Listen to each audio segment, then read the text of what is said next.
In this tutorial of CritterWorks, we're going to talk about the concepts of events, what they are, and how you apply the events to a particular animal.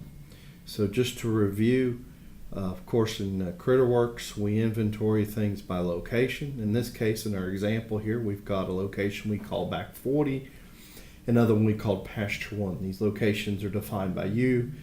They can be pastures, fields, paddocks, barns, farms, even stalls in a horse barn if that's what you would like to do. In a prior tutorial we talked about animals, how to add animals into your database.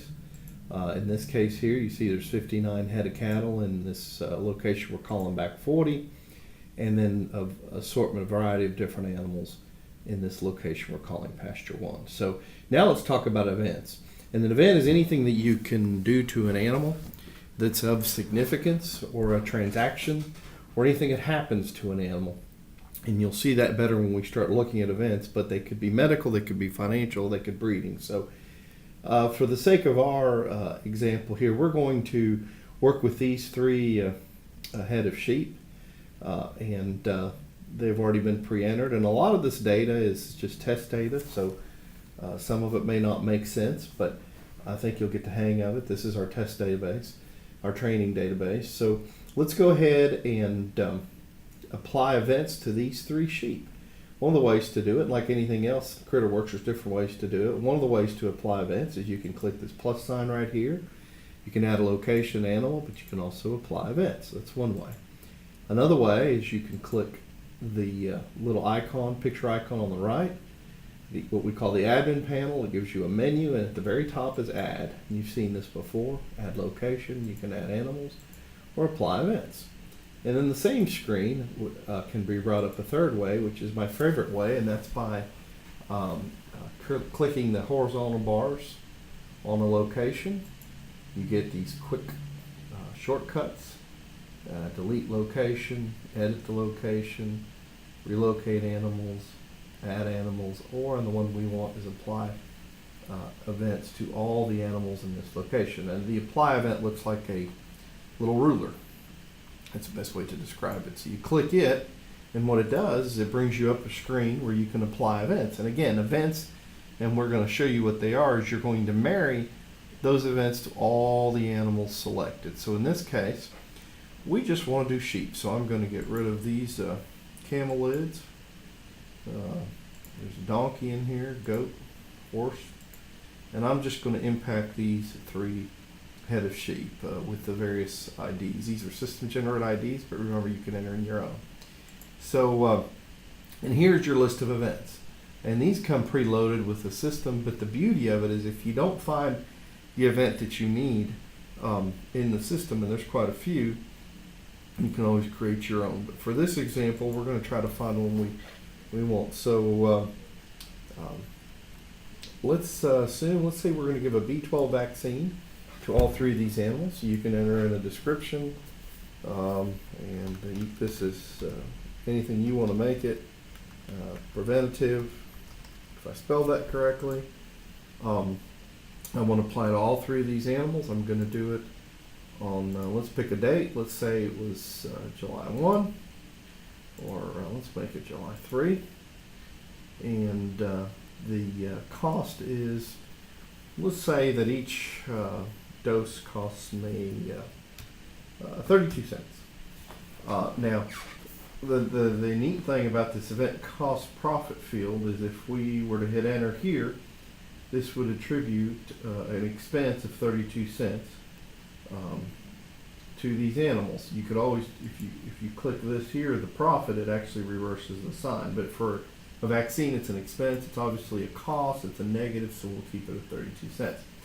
The other thing that's really helpful is this little button here. It's very, very important, very critical, but also very useful. And it's apply value to each animal. And right now it says no. And what that means is whether you want to apply this 32 cents across all three animals. So do you divide the 32 cents by 3, or do you apply it for each animal, which in this case, if we did that, the system would attribute 32 cents expense for each animal. So a total of 32 times 3, which would be 96 cents would be attributed to your location. Versus if you did no, they would divide it by 3. And the reason this is important is because in some cases you can attribute cost to each individual animal. But in other examples, like if you were to purchase hay, it's hard to say, hey, how much did this animal and this animal and this animal consume? In that case, you enter in your total cost of your hay and you say, apply value to each animal, no, and it spreads the cost. Kind of tricky, but very, very powerful once you get the hang of it.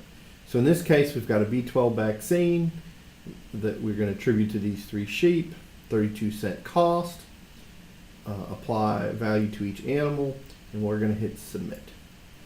It tells you, gives you your success banner. Now if you go back to these sheep, and we're filtering by sheep, one of the things that happens is that cost was now part of this year-to-date expense. Now remember, this is year-to-date, not total. And so those that I believe was 96 cents was included in here. If you go to each individual animal, you can also see, and this is a picture of an animal that I had in the database, that on July the 3rd, which is the date we entered, 32 cents cost was attributed to this animal. So that stays with the animal, and it goes with all the reporting. Also, you notice this V12 vaccine over here was applied to all 3 animals. And the difference is, and you also notice July 4th. Today is July 4th. Happy Independence Day. But today is July the 4th, so the change was made on July 4th. However, we told the system, and when I say the change to the database, the day you recorded it was July 4th, but we told the system that the actual event was on July 3rd. So that's the difference between the recent events date and the changes date. So this is kind of gives you an audit of when everything happened, and this is when the actual change took place. So that is how you apply events that exist in the system. Now, one other powerful thing about this system is that you can also apply what you call custom events. If you don't have an event that suits you, that suits your operation, you can create your own events. So let's just say that you can't find what you need, or you do something different. Maybe it's a little bit out of the box, or maybe it's just not in the database.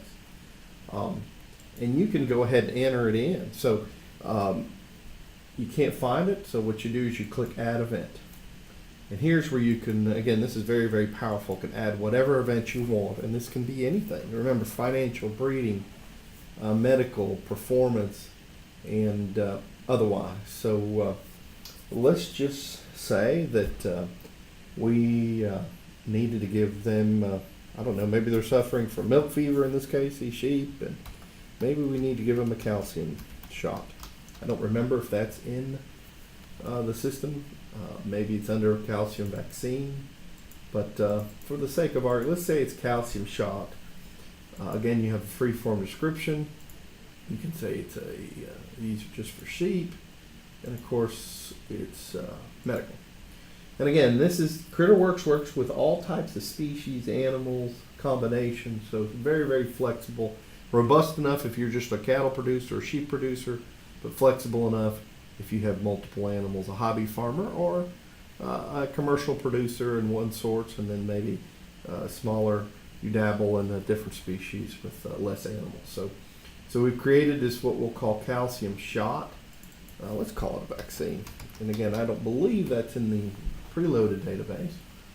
And sheep, medical category, and you hit submit. So now, if we go, and we're still dealing with this sheet 10069. If we type in, what is calcium? We had calcium deficiency, but we didn't have calcium vaccine.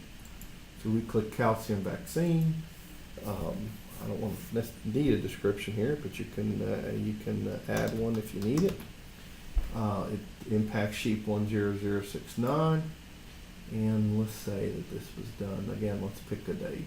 Maybe a date in the past. Let's say it was June 21, effective date, and it was, I'm not sure what this would be, but it was 60 cents. It's a cost. It doesn't really matter because it's only one animal, whether we spread it all of them or not. And so what we're going to do is click submit, and we have now applied that custom event that you created to sheep 10069. So notice this is the date that you did the transaction, because today is the 4th, sheep 10069. But if you actually drill down in here, you'll see that the date that we attributed, I think we said June 21. I believe there's your calcium vaccine, and it was a cost of 60 cents. So these are sorted in date order, and all the stuff appears in reports. You can access it later. So pretty neat. And of course, the cost has been incorporated in year-to-date expenses. One last thing that's very powerful when dealing with events is what we call recurring events, and I'm going to show you how that works. And this is often for expenses or things that happen on a frequent basis, and you determine the frequency. So in terms of financial events, let's say purchase, I believe I have one in here, purchase insurance.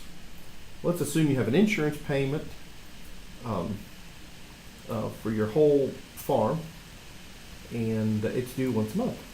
So what you can do is you can actually select all the animals in a particular location, and you can apply that to all these animals. So that just helps spread the cost. But maybe it's not that complicated. You want to do something else. Let's see. Let's just this is hypothetical. You probably wouldn't do that, but let's say you apply insurance to one animal every month. So you would then pick a date. Let's say that it's effective July 1st. And for some reason, like I said, this doesn't make a lot of sense, but maybe you would pay insurance once a month for one animal. And you pay, I don't know, $15 a month. You can say it's a recurring event. You can select your interval as a monthly interval. You can say it's due, starts on July 1, but let's say this goes through, probably quicker, yeah, there you go, May 1, 2018, and you apply $15 towards that animal, and it's a monthly recurring paying insurance, monthly recurring charge paying insurance. You submit, and if you now go to that animal, you'll see you've got a purchase insurance event applied to that one cattle. Actually, it was a cattle, number 1078, in a different pasture. Let's go to our cattle. It was number 1078, which is the very first one. Let's see, you can edit it. Where is it? There it is, purchase insurance, $15. So that is the way recurring events works. And now, first of the month, you'll get another charge automatically. The system will. Another event will be entered for the insurance monthly until that end date that we chose. So that's the way that events work. If you have any questions, call us or email us at info@critterworks.com.